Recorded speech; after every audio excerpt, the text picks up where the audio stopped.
Okay, we'll start with the Pledge of Allegiance. I pledge allegiance to the flag of the United States of America and to the republic for which stands one nation under God, indivisible, with liberty and justice for all. Ashley, you want to take the roll call? Jessica Stickles. Did you call me? I'm here. Jessica Stickles. Here. John Banning. Here. Trevor Nelson. Here. Rochelle Blythe. Here. Marilyn Early. Here. Mike Hobson. Here. Jan Schweig. Here. Madam Mayor, I move to approve the agenda as presented. Second. Question? All those in favor? Aye. Any opposed? Okay. So for our CED report this month, Mark has invited North Point Development to give us a presentation. It's one of the newer developments looking at the Cascade Industrial Center. And this one is unique in that it's the first developer who's working multi-jurisdictional across both Arlington and Marysville for the development. So your regular CED report will be back next month. So for this month, it's my pleasure to introduce Thane Smith from North Point Development. And Thane, why don't I let you introduce your teammates? Fantastic. Thank you very much, Mayor. And this is a special development. It is working across multiple jurisdictions, and we are very excited about this project. So with me this evening is David Toyer with Toyer and Associates, I believe. There he is. And then we also have Josh Wills with us. And Patrick McCourt, if he's not on, I don't see him on here, but if he joins us, he'll also be with us this evening. I did talk to him about a half hour ago, and he was planning to be on. But thank you very much. We, North Point Development, just to give you a little bit of a presentation about us, do you mind if I try to share screens here so you can see a little presentation? It should be ready for you. Okay, I'm going to need a little bit of help and guidance on how to share this. My screen, is there a green share screen button at the bottom of the green share screen button at the bottom of your screen?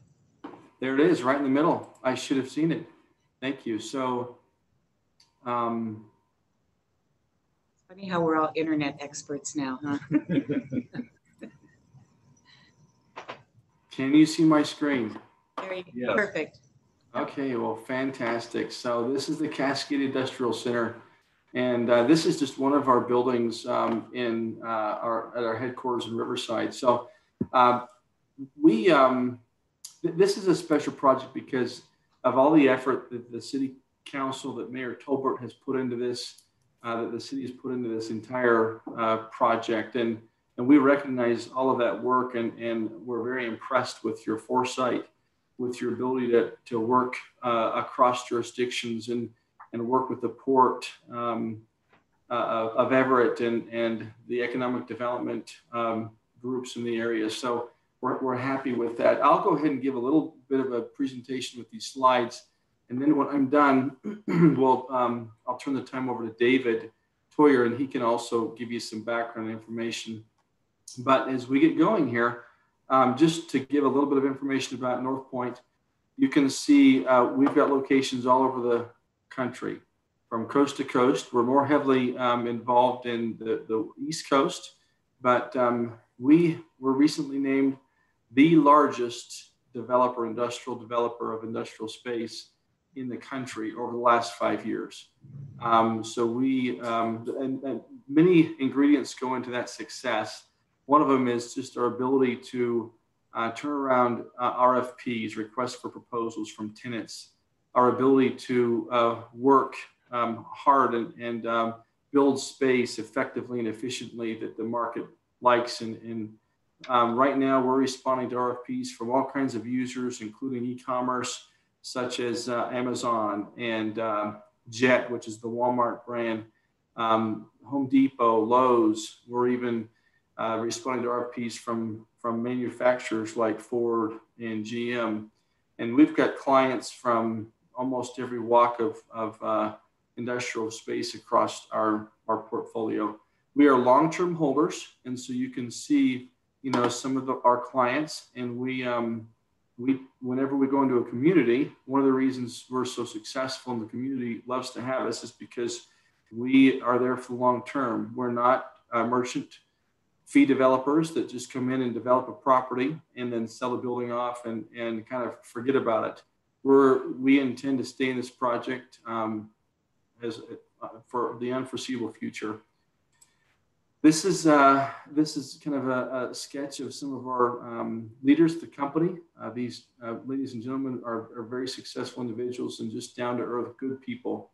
The project team that we'll be working with here is Jed.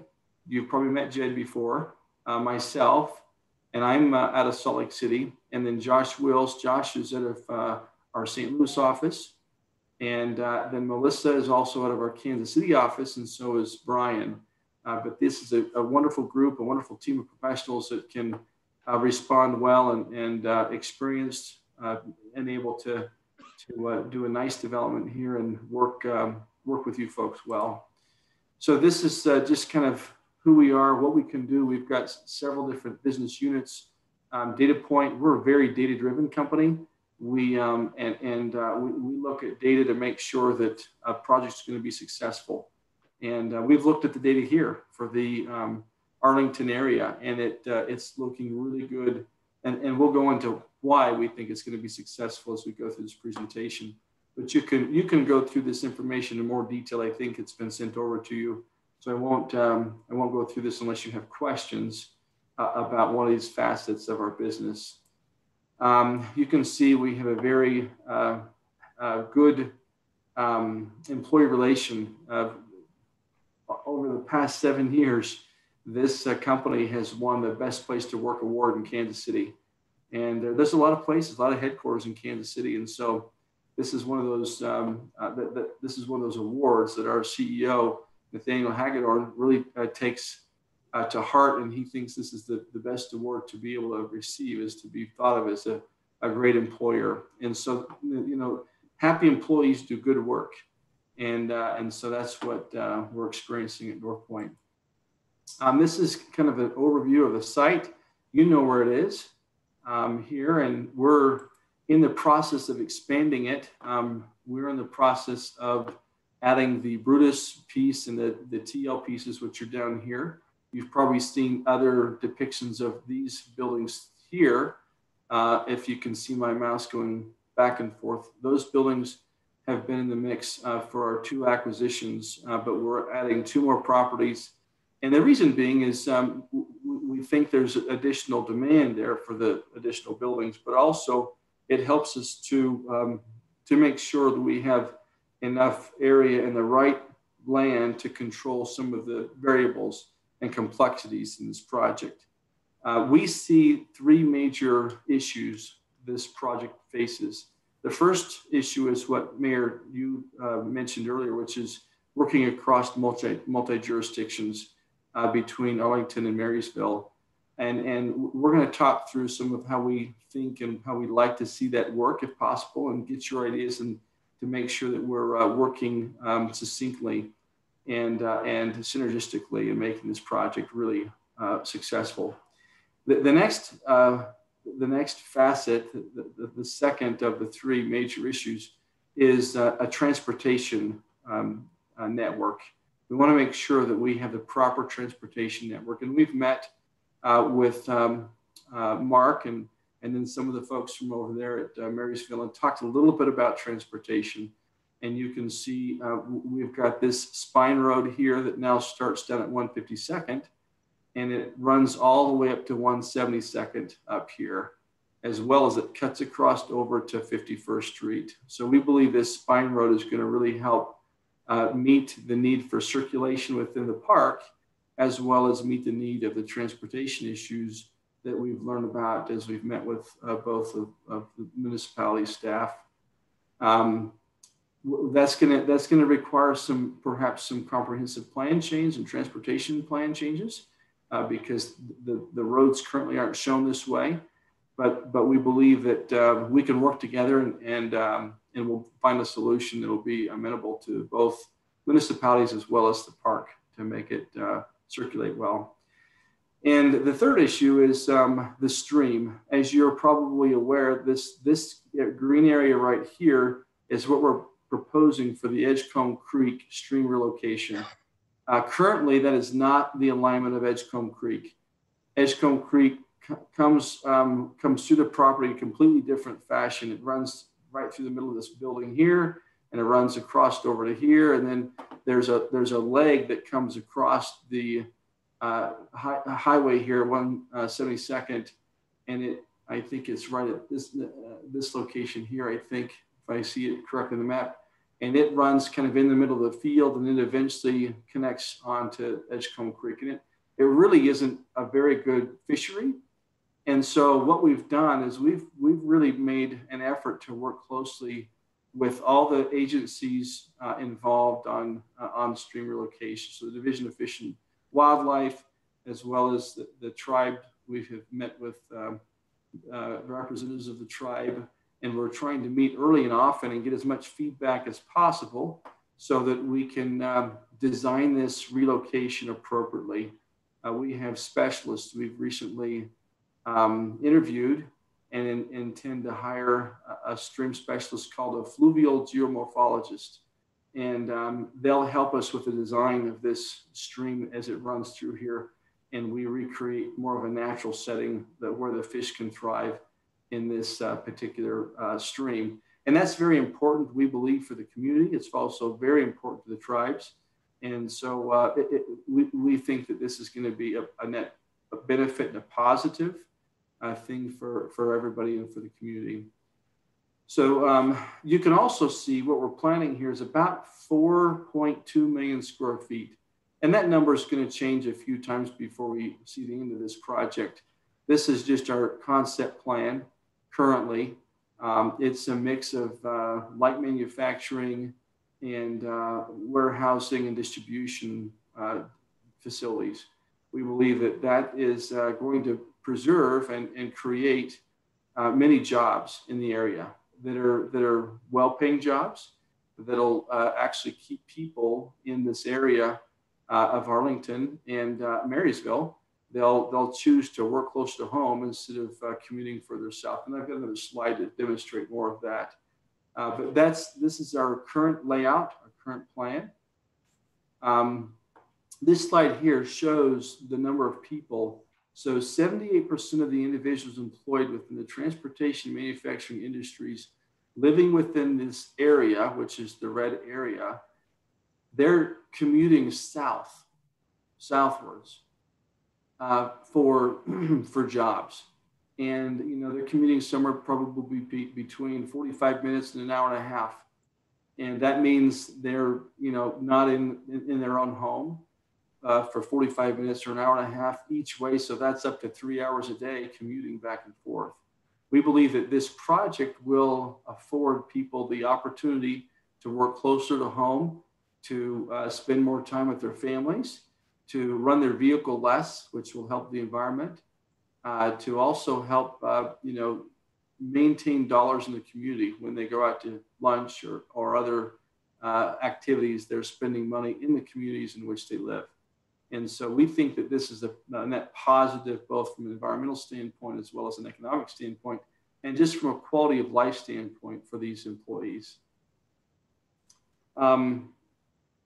So we have very good architecture for Class A business park buildings. I'll go through a few slides.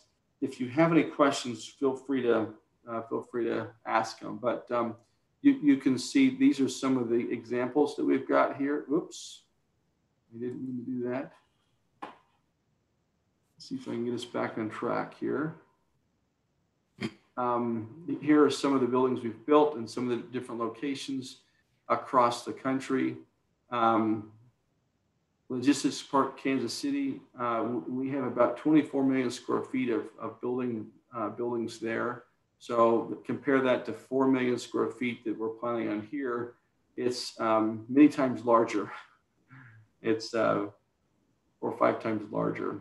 And so you can see kind of the interior finishes of the office space.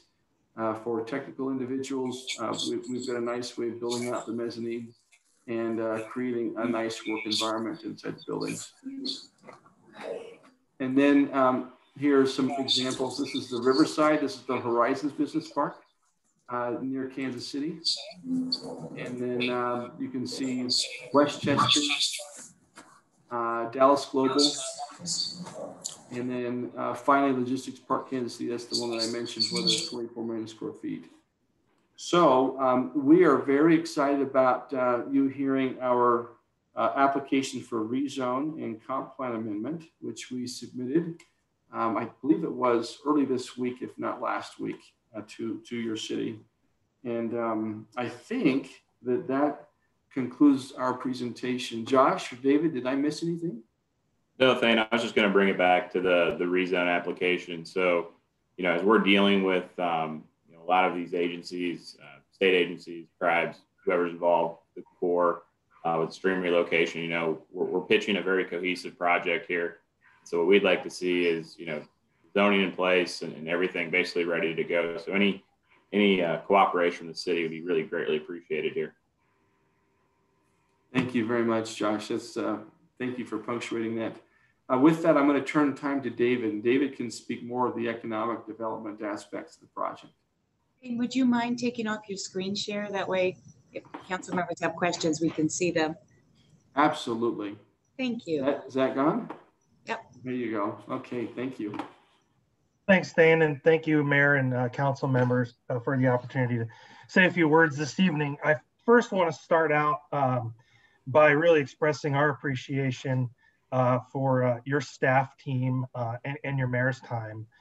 We've been working very extensively with Mark over the last couple of months as we've dug into this project and completed feasibility and started to resolve some of those big issues that Thane mentioned, which are the traffic elements, stream relocation, and then interjurisdictional coordination. And so, there's a lot to this project because of its size, its scope, and some of those complexities of those main issues. And staff and the mayor have been absolutely fantastic as far as providing timely answers, and they represent your city well. And I just want to make sure I really point that out. So I have a firm, Toyer Strategic Advisors. We're a land use and economic development consulting firm here out of the Everett area. I do a lot of work with North Point as a company. And, we look at this project and we know we're going to need to be great partners with both communities. And part of that is going to be everything from, we know like the Highway 531 improvements, they're scheduled for a couple of years from now. They're in a funding package. Who knows what happens in the next legislative cycle. We know that we need to be there as partners of the city to help provide support for that, because it's good for us, it's good for the community. We also know that, there's a lot of work that we've got to do in this stream relocation front. As it was mentioned by Josh, the agency coordination is pretty extensive. We're working with the tribes, we're working with both cities, DOE, Fish and Wildlife, Army Corps of Engineers, on and on and on. And every one of those is going to touch different points of this.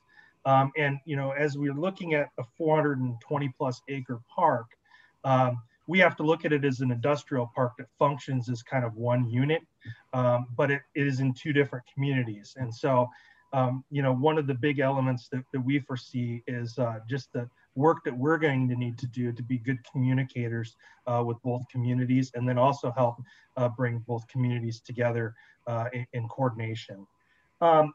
Just from working on a number of projects around the country, there are a couple of things that I just want to point out that I think are really, items that successful communities, when it comes to economic development and large projects like this, have kind of used as best practices.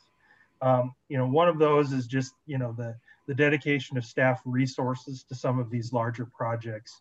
And that may mean more than just what we're looking at with our project, but as you get more and more projects out here in the Cascade Industrial Center and that call upon staff time in the city of Arlington, may need to look at models where there's dedicated staff, and likewise, there's contributions from those folks that are reliant upon those staffs in order to make that possible. Because the amount of stuff that has to happen to make these things work, it's a multi-year project to be able to not only the time spent getting the entitlements, but the years spent actually constructing this out. A couple of the other things that I think would be beneficial going forward, obviously, is we want to maintain communications with both staffs, both mayors, and when we have the opportunity and it's appropriate, to be able to keep you updated as council members. You'll get a lot of questions from your community. We are certain of that. And we want to make sure that we give you information that empowers you to feel like you're not caught off guard.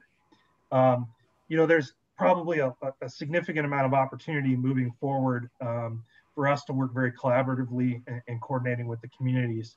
And there's probably going to need to be some work there as far as some things of how the jurisdictions are going to work in order to kind of bring this cohesiveness together so that it looks like one project. As you've seen from the design standards, North Point has, they really, in the fact that they hold property in these developments for the foreseeable future, they really try to put a design aesthetic to it. You're in a North Point industrial park. And so we do need to work with both communities as you both have separate standards. And then we've got this design aesthetic. So that also has to be kind of important.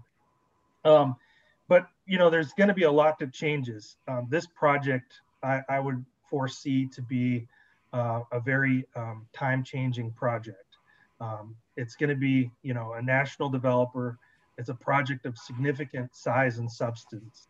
And it's really going to be an item that will help put Arlington on, the map of folks attention-wise, looking to make major investments in the Puget Sound region. And to that extent, there's things that we've seen in communities around the country where they continue to kind of keep, some groups together, looking at, how do we constantly evaluate the efficiencies or inefficiencies of processes and programs, and then how can we continue to improve the developer and community relationships to ensure that as the park is constructed, it really has the best, it has the best of what the communities are looking for, and it gives you the best kind of bang for your buck. It gives you the greatest value possible. And so, we want to work cooperatively going forward and all of that. There's obviously a bunch of other potential kind of folks that can serve a role in those conversations going forward, from the Port of Everett to others. But we just want to make sure we're emphasizing, especially through this process tonight, we're trying to be heavily engaged here across the board with all the various different entities which have and bear a relationship to this economic development opportunity, such that it is exceptionally successful and that it shows very well for your community. So thank you for your time. I look at this, and I'm grew up in the Lake Stevens area, and just from my perspective, the north end of Snohomish County has not nearly gotten the attention it's deserved over the years. And I look at what Thane shared earlier, and that information on commutes and workforce. When you can provide somebody a job in an industry that they have transferable skills and experience, and they're able to work closer to home. It's not just the fact that they don't have to spend that time in the vehicle any longer or spend that money on the gas. It's the fact that now they've got that extra time to be with their families. They got that extra time to be volunteers in the community. There is a lot of good value that comes in being able to have that job creation. And that's what we're really excited about, because it's really more than just the project itself. It's so much more than that that is important here for the community to be able to achieve. So thank you again for your time. And again, I thank you for your staff's time. They do very excellent work. Thank you, David. Thank you, Thane. I'm going to see if the council has any questions or comments for you. since they're here. Does anybody have any questions or comments? Jan? Yeah, I just have one question, and it may be to Mark, but when they started off, they were talking about zoning. And my understanding was that that area was already zoned manufacturing. Am I wrong in that? No, you're not wrong in that, Jan. The issue with the parcel that's within the Arlington jurisdiction is it's split zoned. So a portion of it is highway commercial. The other portion of it, the southern portion, is light industrial. The rezone is just to make sure that the entire parcel is zoned light industrial. Oh, okay, thank you. That clarifies it. Deborah? Well, I'm just curious, how many jobs do you think approximately would be in these buildings? Let me go ahead, David.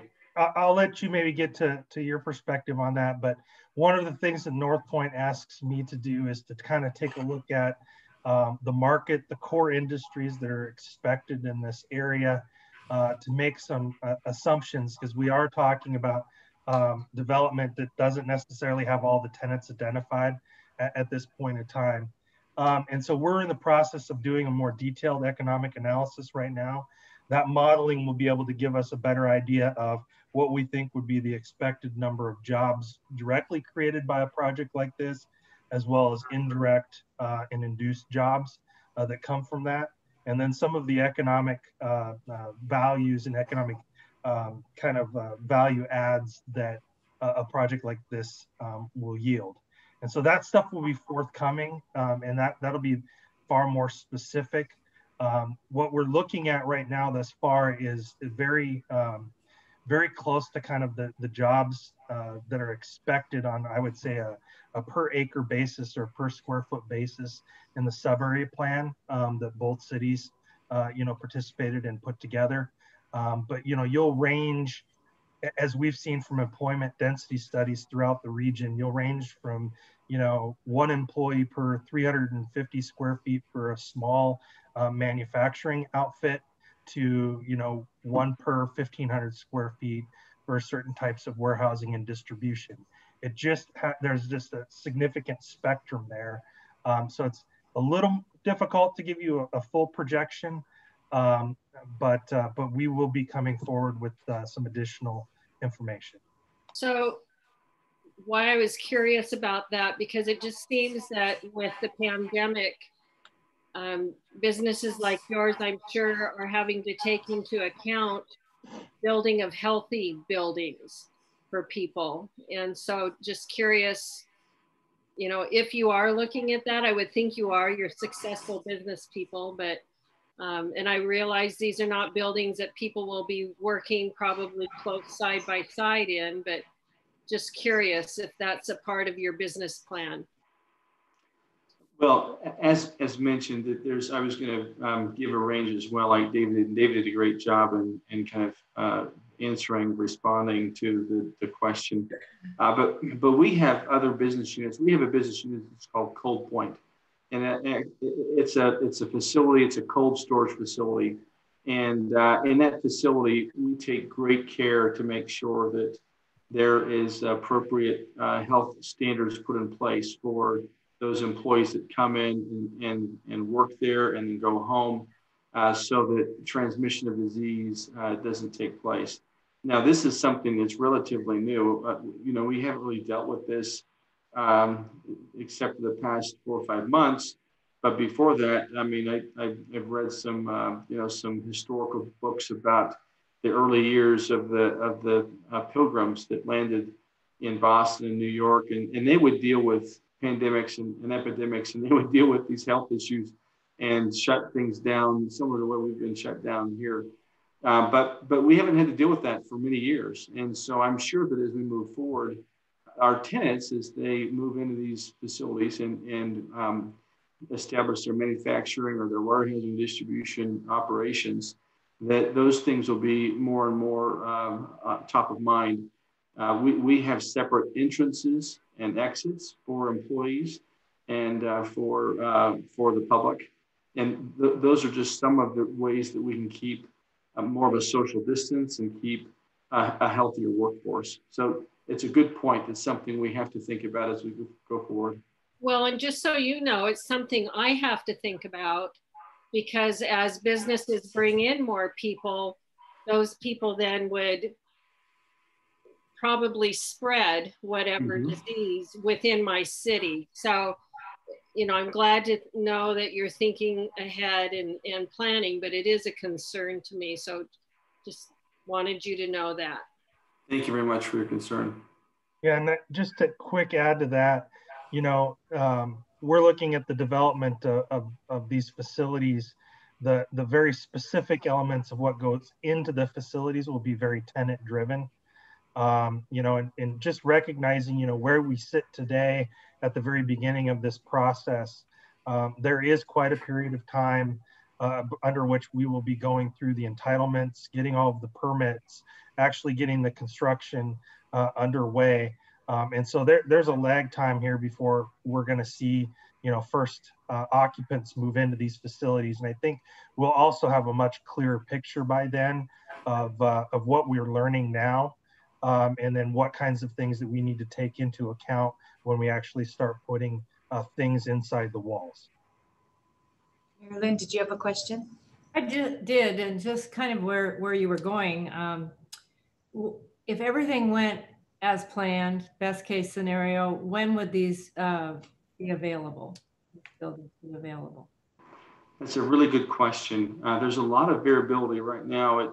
We're really dependent upon cooperation from the municipalities, cooperation from the tribe, cooperation from different aspects, different governmental entities, Corps of Engineers, for example. We've got what we believe is the best team assembled to tackle those problems. And so we have a very aggressive time schedule. We hope to break ground in some aspects of this with regard to clearing and grubbing and moving some of the earth to prepare for the first building in this community. We think that's going to happen sometime late this year, like in December, January timeframe, also dependent on weather. So yeah, that's our schedule. I wondered if you'd been here in the winter. Well, David says that there's not a raindrop that falls in the winter. So he assured us we could develop all year long. Great. Does anybody else have any other questions? Thank you for taking the time to come and present to our council this big project. And we all, I know I can speak on behalf of the council, we feel confident we have the best staff in our community economic development department that can take something this complex and work through multi-jurisdictional differences. So we have full confidence in Mark and his group. Thank you. And from our interactions as well, we believe the same thing. And Mayor and Council, we are very impressed with your forethought and your ambition. And we're right there with you in lockstep moving this project forward. So thank you very much. We look forward to a lot of our residents not having to commute an hour and a half or 3 hours a day on what are normally congested roads when we're not facing a pandemic. Thank you very much. Thank you.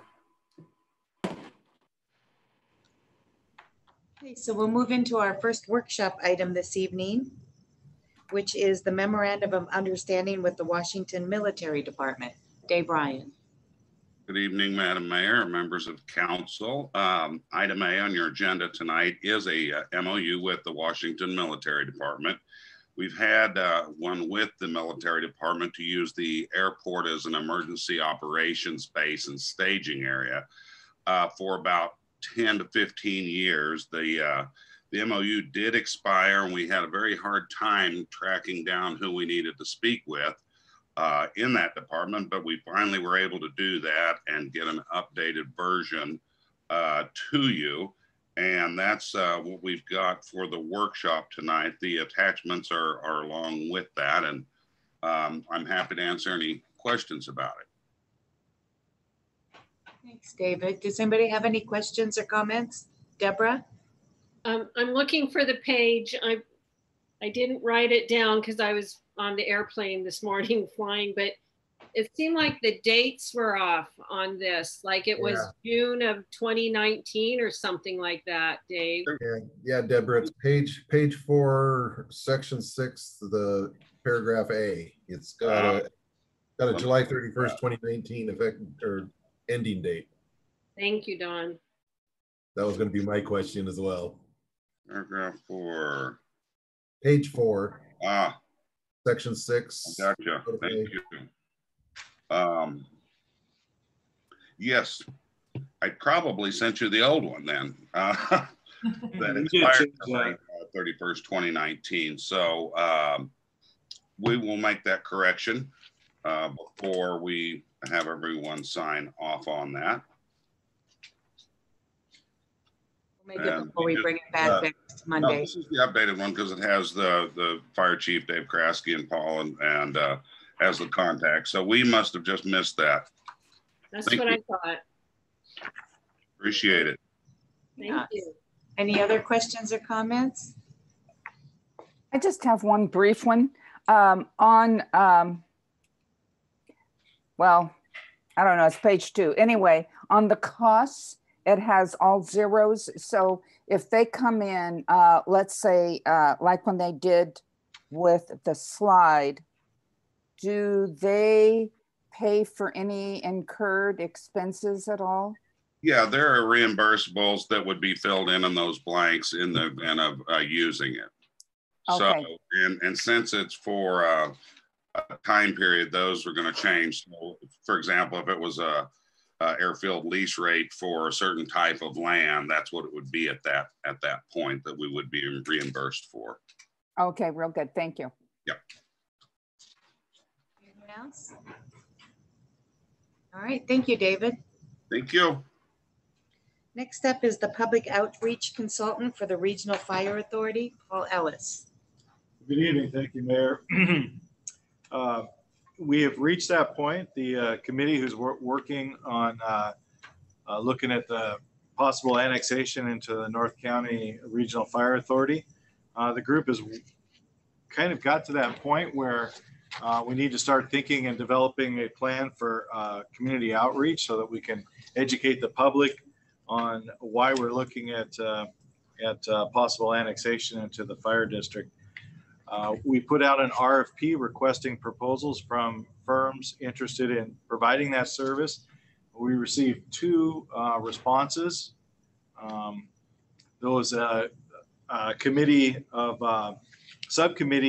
the RFA committee evaluated the proposals that we got and interviewed both firms. Both were, I have to stop and say, both firms were very competitive and had a good plan. However, Liz Loomis Public Affairs just rose a little bit more to the top. So after that, I negotiated with Liz for a scope of work and a fee schedule.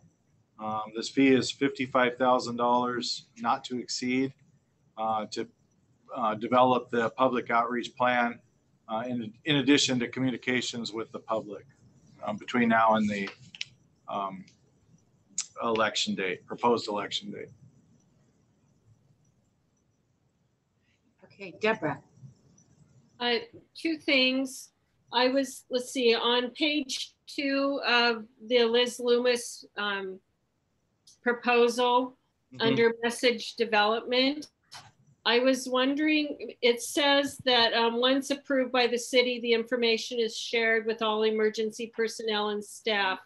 So messages are consistent throughout the organization. And I just was curious if council is included in that under staff, or do we need to point that out? Because I feel it's important that council gets the right messages. You're absolutely right. And that was the intent. It was just probably not worded the best. The goal here is to create a single message that all of our organization used to communicate the message to the public. Right. And then my other question is as I was reading through, it just said that it would be like any video production would be additional cost. Do we have any, and I think she said 3 videos. Do we have any idea what that will tally up to approximately? The ones that we've been doing, we're talking about relatively short, kind of like commercials, 30-second, 45-second videos that are just getting the message out. So the ones we've done in the past with a local production company have been, in the $800 to $1,000 a piece range. So we're not thinking that it's going to be more than, $4,000 worth of production. Okay, thank you. Sure. Okay, Don. Just one quick question. I see in their proposal at the very end there, AJ Chippendale. Looks like she's been affiliated with the city airport as a commissioner. I just want to make sure there's no way the other company can construe as favoritism. Yeah, I don't anticipate that being an issue. She was a commissioner for the airport in the past. She isn't any longer. And this doesn't have any bearing on the airport directly.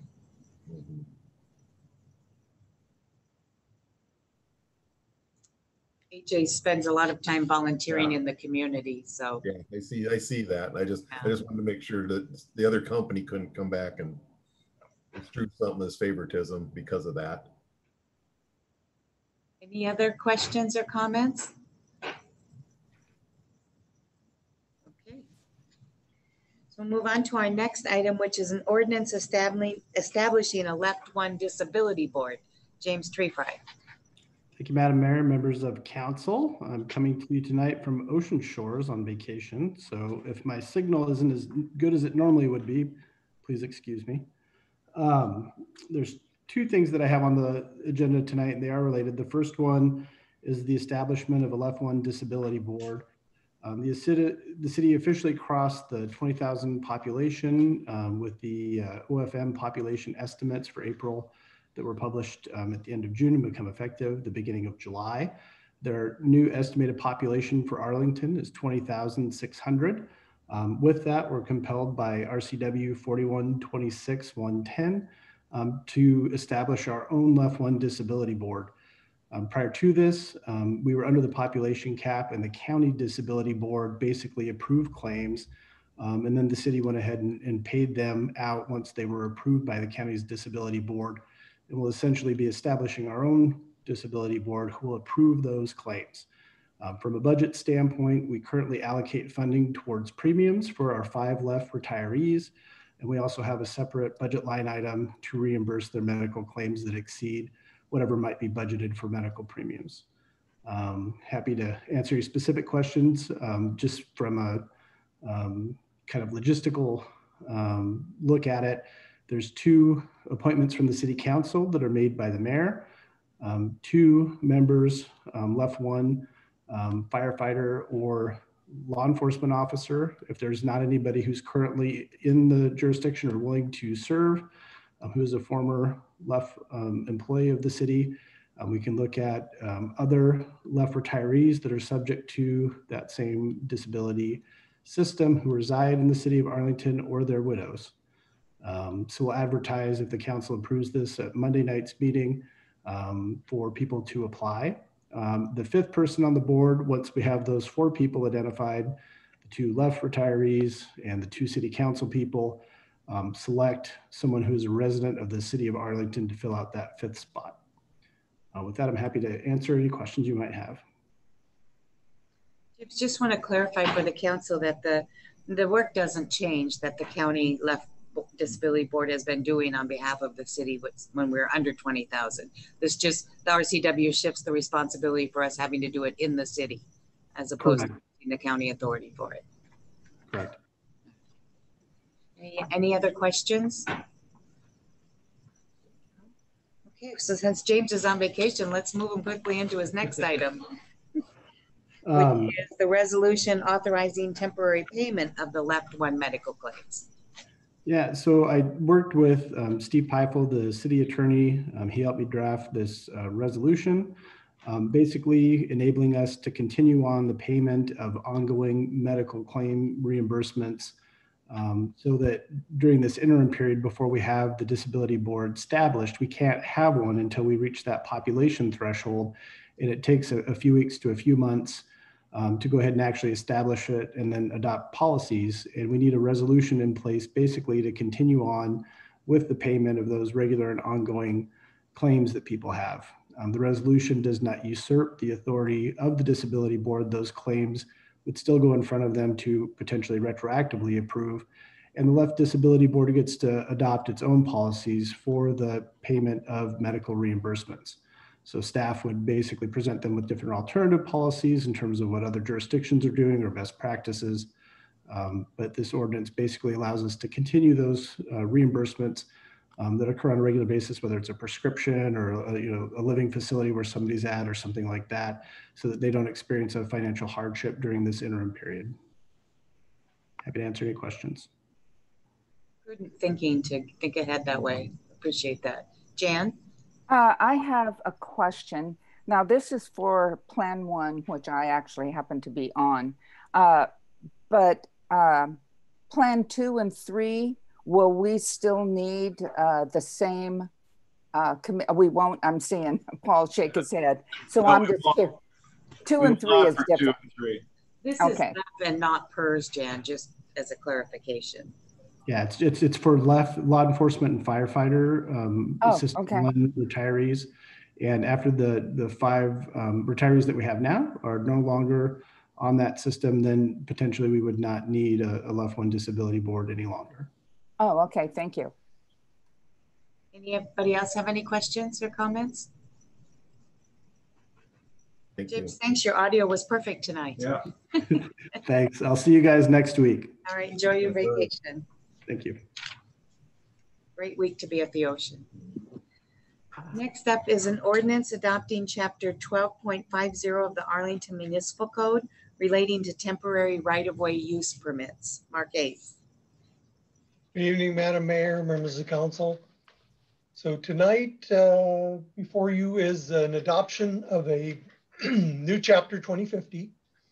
So this is to address something that's been kind of ongoing. We've had this request going on for many years about how to deal with public rights of way, private use within that right of way. And so this ordinance actually addresses all of those items. Kind of was brought forth by the COVID-19 situation where businesses could not social distance in their existing establishments. And so they're looking to reach out to utilize sidewalks and other public ways in order to conduct business. So the ordinance actually provides for that, provides for provisions. We'll be creating a permit, a fillable permit that'll be online for businesses to be able to fill out to achieve their permitting for their use. So I don't know if there's any questions regarding this. For example, have any questions or comments? Let's see. Was that you, Don, and then Michelle? So Mark, for example, I mean, let's just look at, say, Arlington Hardware. They've got that setback where they've got Babe's Bench. That would be on their own property, or that's because that's off the right of way? That is actually, it's set back in there. I'd have to look at what the right-of-way map shows. It may be within public right-of-way already, just depending on where that property line was established with the improvements Olympic Avenue. Okay. This would not apply to public art or public amenities. No. This would just be things that businesses would put there for private use, like dining tables or racks of clothing or things like that. Okay, I was just thinking that bench that was there at Arlington Hardware. I thought Arlington Hardware put that there. They did. That's what I thought. They did. I actually think that I don't think the right-of-way goes into that notch in the front of the property, but. Yeah, I didn't think it did. That's why I was asking that question. Yeah, I mean, I'd have to verify that, but this is more for, you wanted to have an outdoor cafe situation or outdoor seating for private use. The bench there at Arlington Hardware is really for public use. So there's a little bit of differentiation there between the two. Okay. Michelle. You're on mute. I'm coming. So I know that one of the business owners talked to me about this, and she was real excited to be able to extend her seating capacity outside of the restaurant, right? Is it something that she'd be able to do, that someone would be able to do soon? Or would it still take a while to implement? Well, if the ordinance is passed, then it will be applicable 5 days after the adoption. We're still working on the permit process, but that doesn't mean we can't do something in the interim in order to get this finalized. Yeah, just something temporary and just so they could start doing it. Correct. Yeah. That'd probably help out a lot of the restaurants and cafes, and just to extend out so they can serve more clients. Which is definitely the intent of this. Yeah, thank you. It's interesting that we have this before us tonight, Mark, because last night I was in Boston in the North End. So it's little Italian streets. I mean, they're smaller than Olympic Ave, and with 2 lanes or a lane going each way and parking on both sides. And then the little sidewalks and little brick buildings, and it's restaurants everywhere, and they've had it where the restaurants can open the front of their building and just have tables right up to that place, but they've never spilled out into the public right of way before. But because of COVID, Boston passed something like this. So last night when I was there, what they did is on one side of the street or the other, they closed the parking strip and put up barriers, and each restaurant had kind of their own personality as far as planters or umbrellas and different things. They weren't allowed to put tents down, but it was wonderful. And because it was social distancing and people were really careful about that, but it just gave such a wonderful atmosphere, kind of back to normal. Right.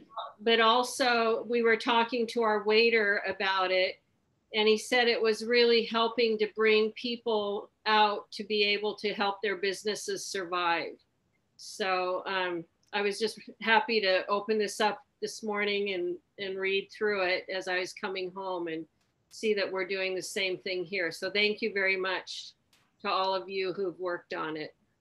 It'd be interesting to see how this takes off. There are a couple of businesses that really want to utilize it right away, but I had the feeling when they see the success, that it'll be more of a prevalent a use. Yeah, it works in Europe, right? Right.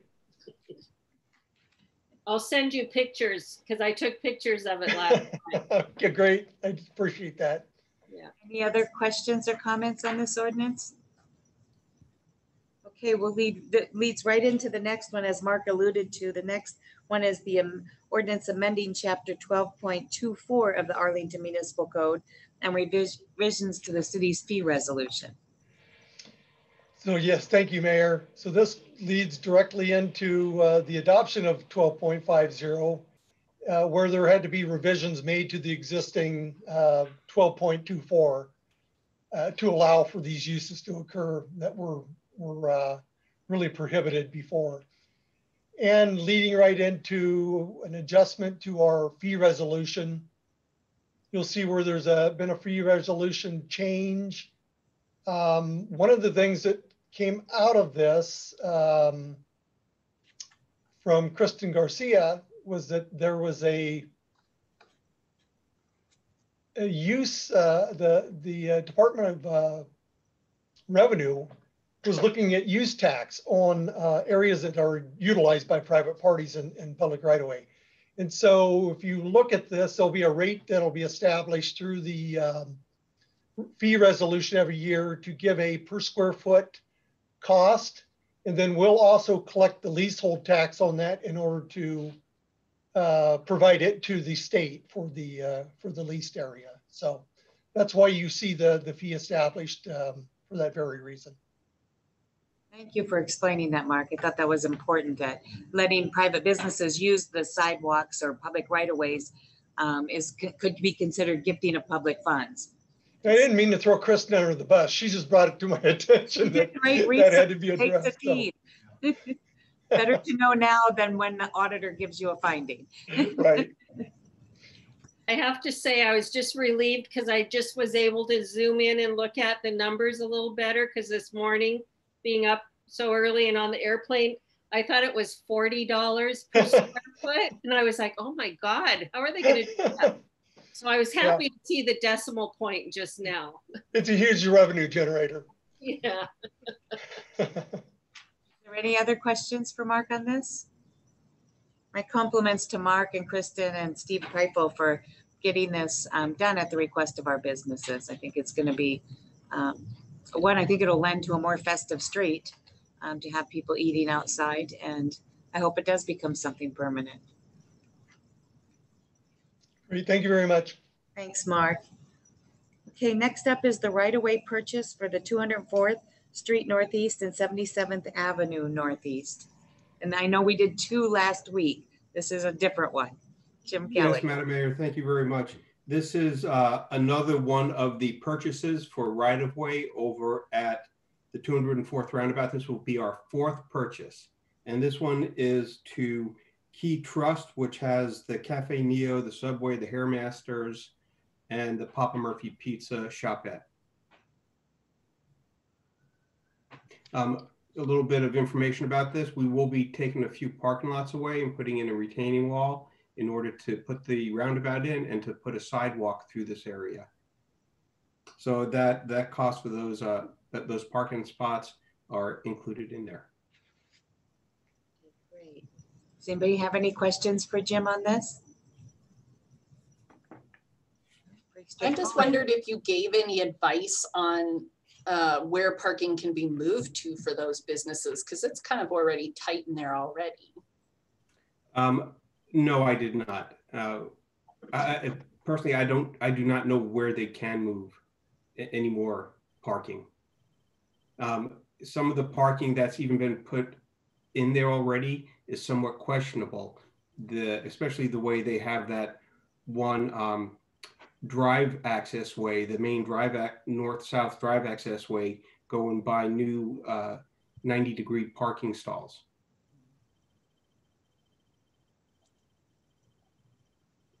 Any other questions or comments? All right, thanks, Jim. Thank you very much, Madam Mayor. So our final item this evening is the June 2020 financial report. Kristen Garcia. Good evening, Madam Mayor, members of council. I wanted to update council on some of the revenues that I've been monitoring to see what kind of impacts that we may start to be seeing from COVID. We were waiting for our June sales tax results to come in, and they were higher than expected. And why that is because what we saw initially when the shutdown was occurring, that folks were going out and stockpiling goods. We also saw an uptick in building and gardening supplies. And then we also saw that construction activity remained relatively stable. So even though our expectations were higher than we had anticipated, I don't want to be overly optimistic because we still are in phases of reopening. The restrictions within those phases continue to come forward and change each day. So it's really hard to see based on where we are. We don't know where we're going even a week from now, where that trend's going to go. So even though the numbers were good, I want us to be cautious and kind of take the next couple of months to see where things may go as reopening happens or further restrictions come through. Property taxes, I wanted to talk a little bit about that. Those are 8% below where we were last year. And I was expecting May to come in lower because if you recall, the county did extend the property tax payment deadline from April 30th to June 1st. So I was expecting us to lag behind a little bit. Although with the payment deadline June 1, I was expecting June to come in a little bit better than it did. So I want to wait to see. I should get July numbers next week. I want to see if we're still lagging behind or if it was just taking an extra month or so for those April payments to come in. if the numbers are still a little bit below, I'm going to get in touch with the county just to see if I can understand anything further about what's happening there, because that's not a normal trend from what we typically see. Lodging tax revenues do continue to be a concern. We're about 25% below where we were last year, and we're 19% where we budgeted for 2020. Another reason for my concern is that historically, July and August tend to be our biggest revenue generating months. And now that events throughout the summer have been canceled, you know, our phased reopenings on hold. Again, we still don't know what's going to happen between now and the end of the year. Travel, I don't imagine, is going to have a huge uptick. I expect that we'll continue to see those revenues to fall. So we'll continue to monitor that. I do expect by October, because the lag time of when consumer spending happens from when we get the revenues, there's a 2-month lag. By October, I think we should be able to see what the summer activity, what happened, and what we're really going to see impacts for the lodging tax fund. So we still have a couple months to get through. Another set of revenues that I've been monitoring pretty closely is our water, sewer, and storm, our utility revenues. As you know, the state has continued to extend the shutoff waiver. So we're really limited on the tools that we can use to collect our revenues. So I'm paying pretty close attention. We did see an initial lag behind in water, sewer, and storm revenues compared to where we were last year, but June those started to have a little bit of an uptick and the gaps closing a little bit. So where we are right now is that water and storm are still about 2% behind where we were last year. Sewer is about 3%. I'm not overly concerned with those revenues right now, but of course I'm continuing to monitor all these revenues so we can fully understand the impacts of what we're facing. Revenue lag kind of ties in with our delinquent list. So I wanted to talk a little bit about that. I didn't put a lot of detail in my report, so I wanted to give council an update. We are about double where we normally are. Our shutoff list right now is about 119. The good news, or a bright spot, I guess you could say, is even though we're at 119 on our delinquent list, it's been stable the last couple of months. So we're not seeing a significant increase from month to month. So I saw that as a little bit of a good news or a takeaway. 42 of those on the 100 of the 119 are 2 or more months behind. So again, a majority of those are 2 months or less behind. We had about 18 that are 3 or more months behind. So not a significant amount that are, you know, hitting that 4 and 5 month mark. And again, we're continuing to do outreach to the customers and letting them know all the resources that are available to them to get them caught up. One of the last things I wanted to mention is that the auditors have started our 2019 audit. They are in the process of scheduling an entrance conference, and the entrance conference is really just kind of the initial meeting the audit team, talking about the audit process and doing a preliminary scope of where they think they're going to go with the audit. We're targeting the first week of August for that. Once the date and time is scheduled, an email will be sent out to council so you'll know when that happens. And they usually send out all the documents as well if you can't attend. So is there any questions? Thank you for the great report. Does anybody have any questions for Kristen on the report? I was happy to see it wasn't as drastic, catastrophic as we thought it might be. Yeah. But we need to keep, I appreciate the caution to hold the line and continue to see what it looks like. Yeah. All right. Thank you, Kristen. Thank you. Well, do we have an administrative report this evening? Nothing this evening. Okay. You want to remind everybody that Thursday? Yeah, I can. That's a good point. Just a final reminder, Thursday, we have our virtual budget retreat. Because it is virtual and I know how agonizing that is to be on a long Zoom meeting, we've condensed it down so that we're not spending the entire afternoon on it. So I think we'll have the material out late tomorrow or Wednesday morning so you can review it.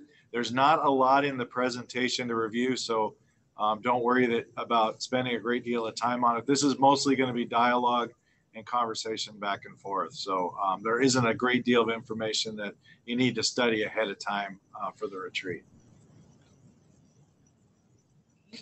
Good. I look forward to getting those packets. I just wanted to give a quick update on our PSRC executive board meeting last Thursday. We saw a presentation based on the FAA's air capacity study. And so I'm going to send that report to all of you, but I want to kind of give you a heads up. It is rather interesting. This was looking at where our region is in terms of pre-COVID, where we were with airline and air capacity. And this is a study just about, you're going to see Arlington Airport mentioned in there. And I want to just say up front, this isn't a siting study. This isn't any of that work. This is just about looking at the capacity in the region as planners begin to figure out when we come back post-COVID, back to a normal, you know, how we will take care of air capacity in the region. So it's a good, interesting read, but I'll forward that all to you tomorrow. All right. There weren't any public that wanted to speak this evening, so no comments from the public. And that leaves me up to comments from council members. Jessica. Council report. Good. Okay, so just wanted to report a couple of things on public safety.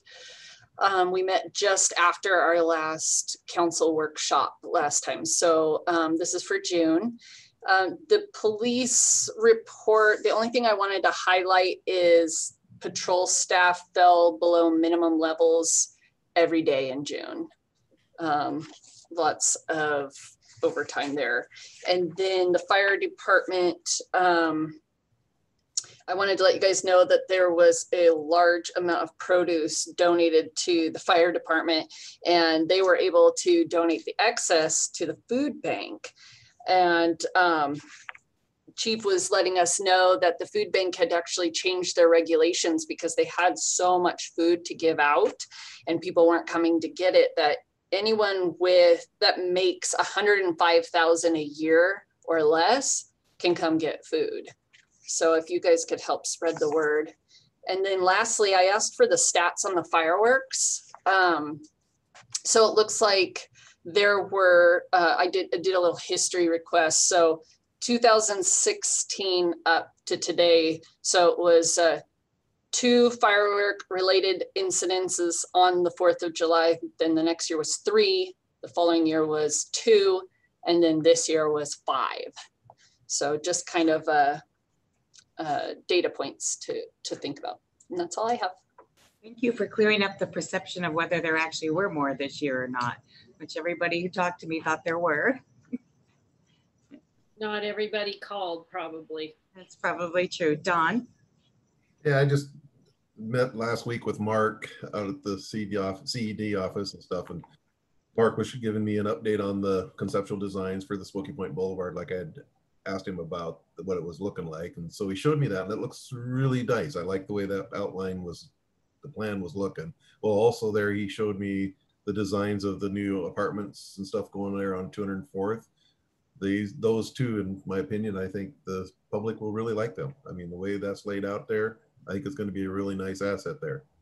And then he also gave me some overview of actually how the CED department operates and stuff, which I was not under the understanding I was under the understanding that all the permitting and inspections and design reviews and stuff went through our CED department, which Mark showed me. No, for the bigger projects like the North Point and some of those and SmartCap, we don't have the manpower to handle those, which I wasn't aware of. And so they subcontract that stuff out. So it was nice to sit down and have a chat and see how that department actually operated.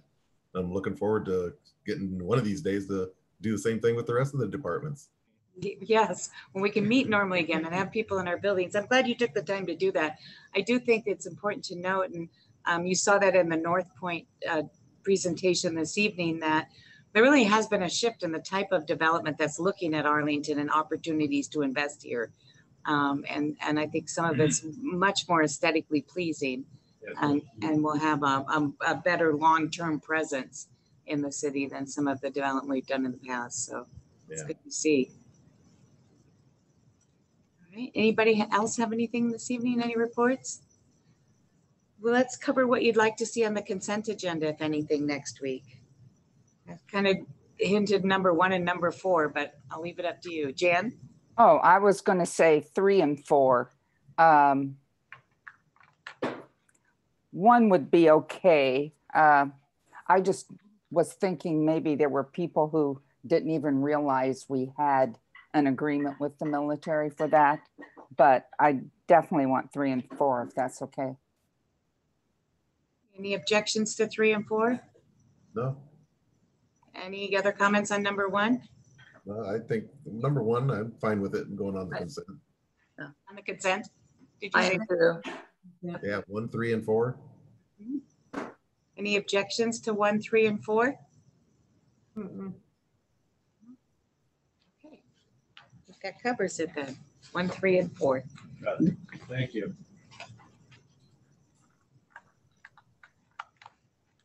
Okay, Madam Mayor, I move to adjourn. Second. Question? All those in favor? Aye. Aye. Aye. Meeting adjourned. Enjoy your summer evening. Aye. Thank you. Bye.